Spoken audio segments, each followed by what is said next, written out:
What's going on, everybody? Jolt here from the Token Minorities, and I am here with yet another tournament announcement video.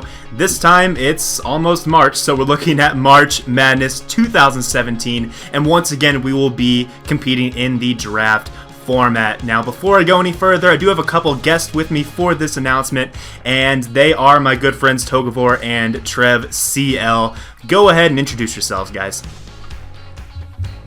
Sup guys, it's Togavor here, or Chris, and yeah, I'm happy to be helping out with another tournament. They're a lot of fun, and I'm excited to see a lot of fresh faces as well. Yo, what is going on, guys? It is your boy Trev CL, and I am very pleased to be here with my good buddies Jolt and Chris.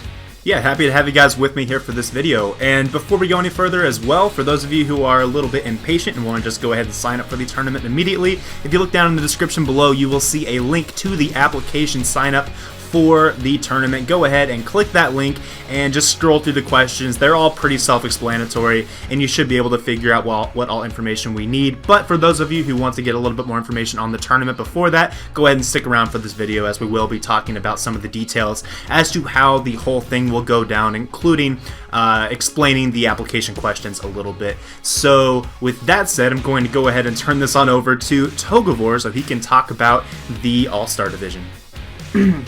Yeah, so as always, a big part of the March Madness tournament is the All-Star Division, where we take some of the top players from around the various draft leagues in the community. So this year we have representatives from the GBA, UCL, PPL, TBU, NPL, the National Pokeball League, as well as the alternative NPL, the National Pokemon League, the GPC, the MPL, the P4G, the PGL, and the PMC. So this is our record amount of leagues, and so we're really excited to have as many talented battlers from around the community as possible. But it's not just All-Stars. As you know, every year we open it up to as many different combatants as possible as want to enter. So take it away, Trev. That is right. We have, in the past, we had 48 open entries in the previous March Madness, and then in Summer Showdown we have 64. This March Madness, we're actually looking in the range of anywhere from 128 to 160 open participants. So this could be a 200-man tourney, which, you know, just it's crazy, I feel, but definitely would be a very, very fun thing to do indeed. Yeah, I feel like that just demonstrates the growth of draft format over the past, I don't know, like a couple years even. The format's grown so much. The GBA especially has grown a lot, but even a lot of these smaller leagues have also grown and become more popular. So expanding the open division to 160 we think is feasible. It's something that could be done, and we'll just kind of see if we can reach that. And that means it's up to you guys to tell your friends about the tournament as well. As if we can fill all the spots, that'll just make it all the more fun and all the more rewarding if you're able to actually win the whole thing. So from there, I want to talk a little bit about the tournament format itself, as it's obviously pretty complicated to manage 160 open division competitors. So how we're going to be doing this, first of all, for the draft. So we'll be drafting in groups of 10. So it'll be 10 people per draft group, and each person will draft 8 Pokemon, and it'll be done using the open draft format, meaning there's no point system. Pretty much anything goes, with the exception of some standard Smogon bans, as well as a specific ban list that you'll be introduced to once you have joined the tournament. It's all very well thought out, and I don't think there's too many bans that we have that would meet much disapproval. So that of course will be for you to decide when you see the ban list, but just letting you know now. But how it's going to go down then is there will be 2 rounds of pool play for the open division, and this is something that's actually pretty typical of larger tournaments, because it's we want to make sure that the bracket in the end isn't too long, such that it's a really long day on Saturday, on the Saturday of the tournament, which is March 25th, by the way. I'm going to go ahead and throw that out there now, but I'll make it more clear here at the end. But it's going to be 2 rounds of pool play. The first round of pool play will have 32 pools of 5 people, so 5 people in each pool, and 2 people from each of those pools will advance to the second round of pools. So the first round of pools will take place between March 11th and March 20th, so you'll have about 9 days there to get those matches done. That'll be 4 matches to do in a 9-day period. I think that's pretty reasonable.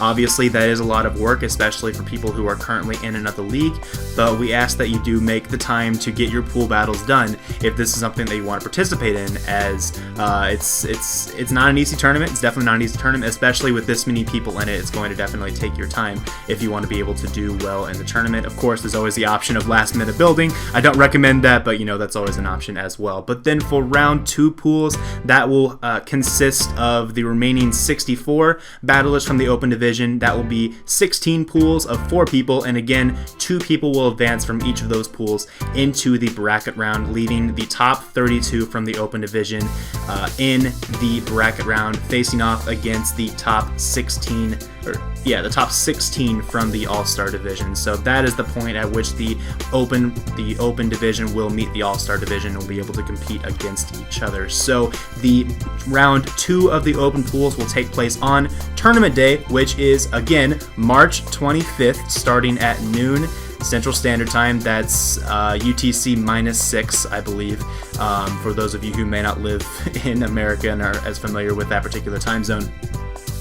But that's just the date and time that you need to make sure you have clear on your calendar if you plan to participate in the tournament, because even if you don't expect to get past the first round of pools, please make sure that you have March 25th available starting at noon Central Standard Time, because if you don't and you make the bracket and you're not able to show up to the bracket or show up to your second round of pools, that's just really annoying for everyone else. So just please make sure that you have your schedule open on that day.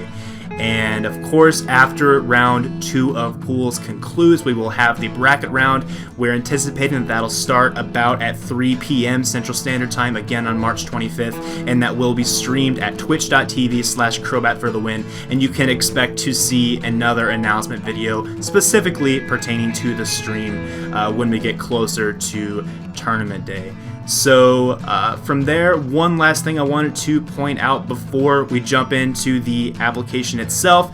There are prizes associated with this tournament, and we feel that the prizes are one of the biggest draws to our tournament, and they are cash prizes. So for first place, we have a $30 Amazon gift card for the winner. For second place, we have a $15 Amazon gift card, and for third place, a $5 Amazon gift card. So as long as you finish in the top 3, you will go home with a little bit of cash for the time you put into the building for this tournament. So that's all we have to say up front. Now we're going to go ahead and kick it over to the application, and I will let Togavor start this one off.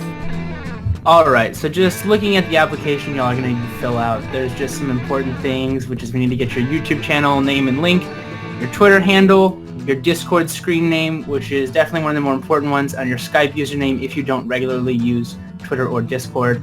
And the reason we're asking for all this is we just want to ensure that we're able to contact you throughout the tournament, as since there will be a drafting process which is vital to the success of the tournament, as well as getting in contact with you for updating you for announcements or just making sure you get your earlier pool battles done. Those things are all going to be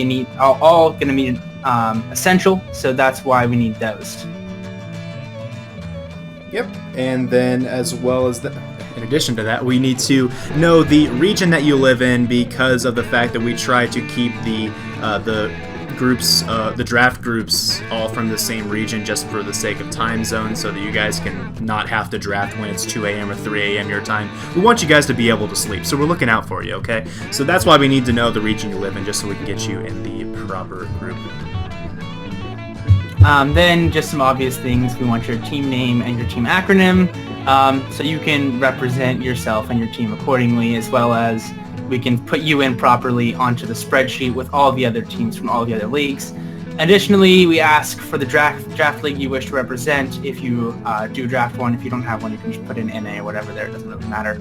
But the reason for that is that if you do well in the tournament, it can help you gain some exposure on the stream for your own league and just some league pride, nothing too particularly important. Right, and then of course we also will need to know your Showdown username. This is just so that we so that everyone can know who you are on Showdown and be able to link, okay, this person on Showdown is the same as this person on Discord. We had a lot of problems in the last tournament with people not knowing who their opponents actually were on Showdown because they'd have a completely different name. So this is just a way of keeping all of that straight. And then probably the most important question of all is this next one. So we just want to make sure that you are sure that you will be available for the entirety of March 25th starting at noon CST if you are signing up for this tournament. If you can't answer yes to this question, we're not going to be able to have you compete in this tournament, and that's a really big deal, okay? We do not want people who play in the pool play and then just don't show up for the bracket or don't show up for round 2 of pools. That just hurts the fun for everybody. There could be someone who didn't make it out of round 1 of pools who could have continued to play, and you're taking their spot by not showing up on tournament day. So please make sure that you are available on March 25th. And then finally, this last question. One thing I want to add real quick though is that if you think you are and answer yes to this question, but then find out later you aren't, let us know as soon as possible so we can properly substitute someone in. Or even if you're midway through the drafting process or even have started pool battles, do the same, because we want to make sure someone's able to take whatever team it is as far as they can themselves, right, and not have someone drop out during the draft stream, because that's the most important thing we want to avoid. Yes, definitely, absolutely. And then, of course, for this last question, this is totally optional, but if you are someone who might have interest in purchasing a t-shirt with your team logo on it, if you could just provide us the link to that logo here, we can have that ready for you and give you the option to purchase that whenever the tournament nears a little bit closer. So that is all there is to the application. Very straightforward. This is not necessarily an application that we're going to look through and just decide, okay, this person gets in, this person doesn't get in. That's not how this works. If you fill out this whole application and answer yes to this final question about being available on March 25th, you'll get in. So don't be concerned about that. But we actually haven't set a deadline for this application, so I'm not going to actually state a specific deadline for the application as of right now. Obviously, it needs to be done before pool play starts, which we said before was going to be on March 11th. So I'm going to say that the applications are going to close probably around March 5th or so, but that might change, obviously, as once all the spots are filled, we can't allow more people to come in. We'll have to accept alternates instead, and if we're still trying to fill all the spots, we might leave them open a little bit longer as well, and etc. So that's about all I have to say on this. And it does come on a first come first serve basis. So do make sure that you're signing up as soon as you can, and you're telling your friends and spreading this round as soon as you can, so you can get all the people that you want to be able to play with in the tournament. In past years / also for the Summer Showdown tournament, we very quickly filled the signups. Even though this is our biggest tournament yet, we don't really expect anything different. So if you do want to compete, it's important for you to sign up as soon as you know you're available. Right, and just to put a number on how quickly the applications were filled up, for the last tournament, it took 3 hours. It took 3 hours to fill, I believe it was 96. Somewhere around 80 or, yeah, something like that. It was like 96 spots. Yeah, it took 3 hours. So get on your horse and apply quickly. This is obviously about twice as big, but it would not be surprising at all if this did last as long as 3 days, around there. Yes, for sure. For sure. Okay, so I believe that about wraps this up. I hope to see several of you all's applications for this tournament, and I hope you guys are getting as excited for this as we are. So without further ado, we will see you all next time. Peace.